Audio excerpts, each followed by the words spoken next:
Good morning. I think this morning we'll talk about love because it's quite a complex subject that I usually avoid like the plague, but we'll talk about it.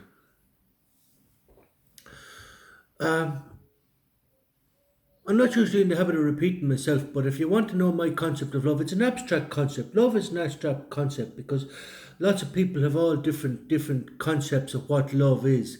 The same as happiness, the same as freedom. Some people's concept of freedom is complete bollocks. Some people's concept of happiness is just I say that happiness is an abstract concept, and most people's usual concept of happiness can only ever be fleeting at best. So, really, the objective ought to be eudaimonia. That's where the academics went all wrong. They said, "Oh, Aristotle said that the meaning of life was happiness," and he didn't say that. He said the objective of life was achieving a state of eudaimonia, which is very different. And that translation and misconception means that it leads to a complete misunderstanding of all Greek philosophy because the pursuit of happiness does not really compound your misery. But that's not what we're talking about today. We're talking about love, so we'll talk about love. For my concept of love, Disney propagate one concept, and then people have this idea of love that, I won't come to that yet. I'll come to it in a second. But you want to know my concept of love? I made a video called Charles Manson is a virtuous man, and in that I give you the full breakdown of my concept of love. But love is, as I say, is the greatest energy of all, and you tend to cling to these affirmations, and you see this affirmation on Facebook. Oh yeah, love is the greatest energy of all. It is, yeah, but it is, yeah, but for a reason, if you think in terms of energy, as to say, thinks in terms of energy because everything is energy, and anyone that knows anything at all, I say, think in terms of energy. So all the energies, all the different emotions are different energies because you can't control your thoughts, you can't control your feelings, but different energies imposed upon you, like imposed that. If you want to determine the nature of change in any matter, you apply a force to it. You apply a force to it, and then when you apply a force to it, that depending on the nature of the force, that determines the nature of change. Like if you boil an egg, or if you apply a force to something, yes, that'll determine the nature of change. And so it's the greatest energy of all. But then people have this bollocks and bullshit idea about it. But the reason it's so hard, love is the hardest emotion of all to control for the simple reason that it's all the emotions. Like one emotion, you take anger, jealousy, um, melancholy, all the emotions are hard to control. Well, they take a bit of work, like they take a bit of work and a bit of understanding. But love is all the emotion. That's a full fucking whack in the face. So if you can't control even one emotion, you're going to have a lot of difficulty controlling all of them together. Uh, so really, like I left love until last because, you learn to manage each emotion in turn. Each emotion in turn, you learn to manage, and then when it comes to love, you have some fucking hope because, that's the highest level. Here, handle one, like juggling, handle one, handle two, handle three, handle four, handle five, handle them all. And it's a lot to ask, but if you get what I'm saying, love is all the emotions. Now, you really want my full breakdown, go to Charles Manson, my video, Charles Manson is a virtuous individual, but I'm not going to that depth now. I'm just going to keep it to this. Love is all the emotions, all the emotions. It's not just one, and that's what makes it the greatest energy of all. I remember watching a series because I'm big on the philosophy of Netflix and philosophy. I love Netflix and the philosophy of Netflix. I made loads of videos on the philosophy of Netflix. Even now, it's quiet here. Like when it's quiet here, I watch movies and art. Art is the highest form of abstraction. Art is the highest form of abstraction. But you just have to be able to see that analytically, like and understand it because it's all coming from one source. Like if you can't control our thoughts and we can't control our actions, or we can't control our thoughts and we can't control our feelings, uh, then this is all coming from one source, from marionettes, whatever that source may be. We can talk about that, but yeah. So it's all the emotions, and then like yeah. So saying love is all the emotions, and it's the hardest. And so I was watching this series called Britannia. I was calling this watching this series called Britannia, and Jesus, that was about the Romans invading England, and that was serious philosophy. That was for me was mind blowing shit. It was fabulous, really brilliant, great. And in one particular line in it, they said that if you really want to destroy someone, use love. I said, don't use a gun, don't use a shovel. If you really want to destroy someone, use love. And I was there, God Jesus, that's the fucking truth. If you really want to destroy someone, use love. Because it's the greatest energy of all. And I had empirical knowledge in this regard, like, because I could tell you one thing, like, well, I have empirical knowledge in this regard, because you have to have empirical knowledge, because if you don't have, I always say empirical knowledge is the only knowledge that I deem to be of any value at all. The rest of it, you're only talking about things that you think you know, but if you don't have empirical knowledge, as Carl Jung said, you're only blowing smoke out your arse.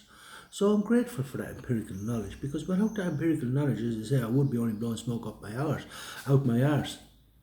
But the thing about the greatest energy of all, it's like anything. Everything is how you use it, It can be destructive and creative. But as I say, it's about knowing how to use it. Everything is how you use it. All drugs, all like I was talking to Change Your Body about salt and beer and everything, but it's all how you use it. And finding that sweet spot. It's about finding that sweet spot, finding that balance. And it's about finding that balance.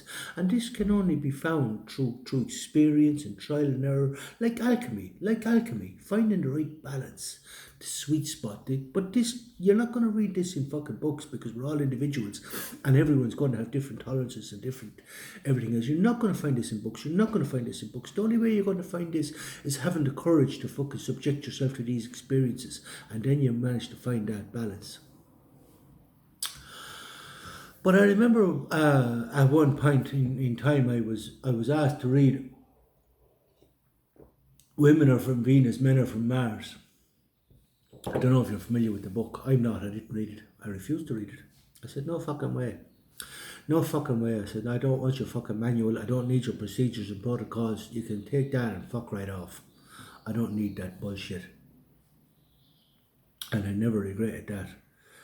I don't need this manual by the week. You know, with the sole objective of the taming of man. That's what it is. A manual made by the weak for the taming of man. Here's your procedures and protocols, that you don't cause me any disturbance whatsoever, that you will walk on eggshells around me, that you will conform as I see fit. I'll tell you what you do. Go fuck yourself. Now, as bad as Women Are From Venus, Men Are From Mars was, if you gave me that book by Jay Shetty, I would drop kick that straight into the fire. For so many fucking reasons. I got a small taste of it recently. His whole concept of love, like soft love, it can be boring to those who are used to hard love. It can be boring and everything else. No, it can be almost boring. It can be almost boring. No, Jay. It is fucking boring. Because the price of security and comfort is boredom, in which life loses all meaning. And that's exactly what your thing of love is. This boring, miserable, mediocre existence. I'll tell you what. That's what his concept of love is. A manual for the weak, And because Jay was a monk, you know, and I always said about monks, they're cowards. They're cowards, they're cowards, they're weak cowards that sit in the fucking temple on their fucking arse meditating with their fucking rich in equanimity. But as soon as you come out of that fucking goddamn temple, your equanimity is over because you're faced with a reality, that is life, not in the protection of your walls, tending to your fucking garden and saying your fucking prayers. Or life will find you. If you choose to do that, life will find you, as they found in Ireland and they found everywhere else where the Vikings came and raided their fucking monasteries. Life will find you. And what are you going to do then? What are you going to do then? You have all this harmony and all this, oh, life is beautiful, life is beautiful. Next thing the Vikings are fucking kicking down your fucking door. The same with the Tibetan monks. The Tibetan monks found the same. Meditating in the fucking monastery, and Mao came and knocked down the fucking door and gave him a few shots of an electric powder and tortured them and fucking read them every week from his little red book.